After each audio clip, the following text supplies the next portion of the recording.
జనవరి 13 full moon అంటే పౌర్ణమి. దీన్ని wolf moon అంటారు. అంటే మామూలుగా కనిపించే చంద్రుడి కంటే కూడా ఇంకా బ్రైట్గా కొంచెం రెడ్ కలర్లో కనిపిస్తాడు. దాంతోపాటుగా ఆరుద్ర నక్షత్రం అనేది మనకు ఆకాశంలో దర్శనమిస్తుంది ఈ 12వ తేదీ నైట్.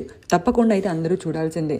అయితే ఏం చేయాలి ఈ రోజున అంటే, ఆరోగ్యం కోసం ఒక గాజు వాటర్ బాటిల్ని తీసుకొని దాన్ని నైట్ అంతా కూడా చంద్రుడు కిరణాలు దాంట్లో పడేలా చూసుకొని మార్నింగ్ ఉదయాన్నే తాగాలి. దీని గురించి మీకు కావాలి అనుకుంటే వాటర్ బాటిల్ని కామెంట్ పెట్టండి, నెక్స్ట్ వీడియో అనేది పెడతాను. స్టడీస్ లో ఉద్యోగాలలో ఇబ్బంది ఏమని జరుగుతుందంటే, ఓం శ్రీం చంద్రమసేన్ నమః అని పాలు నీళ్లు కలిపి చంద్రుడి 13వ తేదీనే శివముక్కోటి వచ్చింది. కాబట్టి తప్పకుండా అందరూ ఓం నమ శివాయ అనుకుంటూ ఇంట్లో దేవతార్చన, ముఖ్యంగా శివ ఆరాధన చేయాలి. దాంతోపాటు ఉత్తరధార దర్శనం అనేది శివాలయంలో ఉంటుంది, అది కూడా తప్పకుండా చేసుకోవాలి. భోగి పండుగ కూడా వచ్చింది.